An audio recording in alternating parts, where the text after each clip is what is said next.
오늘의 인문학 낭송 주띵커와 함께합니다. 네이버 블로그 김종은 작가님과의 대화. 뜻을 세우면 그 뜻이 길이 된다. 무언가를 하기 싫은 이유에는 크게 세 가지가 있다. 1. 뻔해서 굳이 할 가치가 없다. 2. 다른 사람도 쉽게 할 수 있는 일이다. 3. 너무 힘들어서 고생이 눈에 뻔히 보인다. 한번 잘 생각해보라. 당신이 무슨 일을 하든 그 모든 일은 위에 열거한 세 가지 중 하나로 구분할 수 있다. 글을 쓰던 초창기 시절에 나는 주로 1, 2번에 해당하는 주제의 글을 썼다. 아무리 탈고를 해도 스스로 만족하지 못했고 당연히 누구의 공감과 지지도 얻지 못했다. 하지만 어느 순간부터 나는 3번에 해당하는 주제와 내용을 선택해서 미치도록 어렵게 글을 쓰고 있었다. 이제는 책이 나와서 내용을 읽다 보면 저절로 이런 생각이 든다. 이 책을 내가 대체 어떻게 쓴 거지? 다시 쓰라고 하면 절대 쓰고 싶지 않다. 아, 이 고생을 내가 했다고?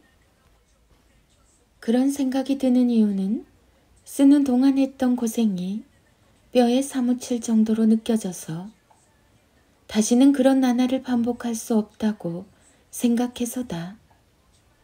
그러나 결국 인간의 성장은 고생이 눈에 뻔히 보이는 일을 선택해서 예상 이상의 고생을 하며 살아가는 동안 이루어진다. 고생하는 미래가 눈에 보이지 않는 사람은 없다. 그래서 애써 그걸 외면하고 누구나 할 수 있는 가치가 없는 것을 선택하며 시간을 낭비하며 살게 된다. 그러니 비록 고생이 눈에 뻔히 보이더라도 뜻을 세워라. 뜻을 세우면 그 뜻이 길이 된다. 오늘 선택한 고생은 내일 살아갈 생명을 준다. 눈에 뻔히 보이는 힘든 고생만이 우리에게 선명한 성장의 힘을 준다. 모든 영혼을 담은 창조물은 수많은 고생의 결과다. 삶은 언어로 만든 수많은 계단이다. 우리는 언어와 싸우고 있다. 강연 때마다 반복해서 들려주는 말이다. 이제는 마치 구호처럼 느껴진다. 워낙 중요한 말이라서 그렇다. 온라인에 글 하나만 써도 반응하는 모습을 보며 나는 각자의 형태로 펼쳐진 언어의 계단을 본다. 어떤 계단은 저 높은 곳으로, 반면 어떤 계단은 저 밑으로 가고 있어서 그들의 삶이 어디로 갈지 생생하게 짐작이 된다. 일상을 대하는 태도와 언어 습관이 하루하루 모여서 결국 자신이 평생 걸어갈 계단을 만든 셈이다. 이런 태도와 언어로 살면 좀 더 높은 수준의 기품과 인품까지 삶에 담을 수 있다. 낭독과 필사로 내면에 담아보라. 1. 절대로 복수하려고 살지 않는다. 2. 모든 성공은 세상이 준 선물임을 잊지 않는다. 3. 동감보다는 공감을 자주 하며 산다. 4. 반박하려는 마음은 못난 것임을 깨닫는다. 5. 물이 흐르듯 생각하고 글을 써라. 6. 모든 부분에서 장점만 보라. 7. 사랑이 될 수 있는 말과 글을 세상에 전하자. 지성을 3년 안에 확장하는 법. 1. 여기저기 돌아다니지 말고 정착하라. 2. 대부분 비슷한 이야기를 한다. 3. 가장 다양하게 변주하는 사람을 찾아라. 4. 그의 말과 글을 낭독 필사하며 흡수하라. 5. 그럼 최대 3년 안에 나도 그런 사람이 된다. 6.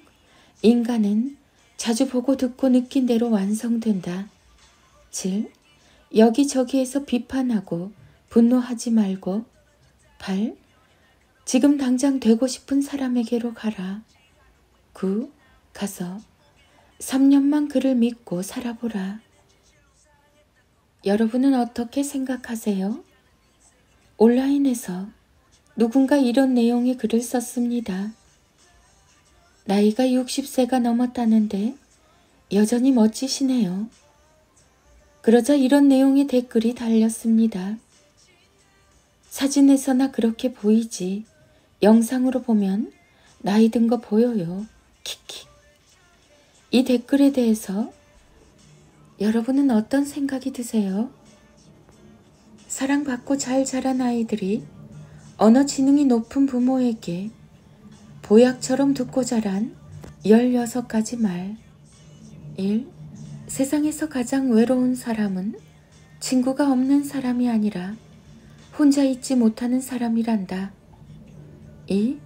멋진 일을 해내려면 두려움을 이겨낸 시간이 필요해.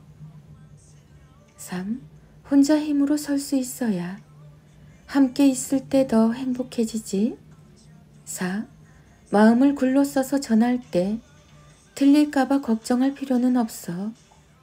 세상에 틀린 마음은 없거든. 5. 같은 말도 좀 더 다정하게 해보자. 그럼 네 기분까지 좋아질 거야. 6. 이미 늦었다고 생각할 때조차 네가 시작하지 않는다면 실패할 기회조차 잃게 되는 거야. 7. 네 말과 글에 품격을 더하면 네가 만날 사람과 하루가 달라져. 8. 잘 흔들릴 줄 아는 사람이 부러지지 않을 수 있어. 9. 오늘은 생각만 하지 말고 작은 거라도 시작해보는 게 어떨까? 10. 실패했다고 너무 마음 쓰지 마. 네가 좋았다면 간직하면 되고 나빴다면 잊으면 되는 거야. 11. 조금 서툴러도 글쓰기를 시작하면 네 마음을 더 확실하게 표현할 수 있어. 12. 자기밖에 모르는 사람들 때문에 네 소중한 인생을 허비하지 마. 13. 네 하루에는 무한한 가능성이 있어. 일상이 네가 가진 최고의 재산이지. 14.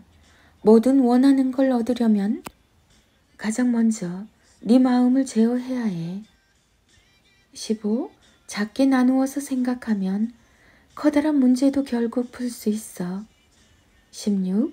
미루기의 악순환에서 벗어나면 사랑하는 일을 더 많이 할 수 있단다. 김종원의 진짜 부모 공부, 김종원 작가. 김종원 작가, 육아, 육아맘, 사랑, 초등학생, 사춘기 책 육아, 7세, 8세, 9세, 김종원의 진짜 부모 공부. 아들과 엄마의 인문학 인력 낭송이 이어집니다. 하루 한 장 365 인문학 달력. 독서는 가장 근사한 지적인 게임이다. 질문과 호기심이라는 아이템만 들고 있다면 누구든 원하는 것을 쉽게 발견할 수 있다.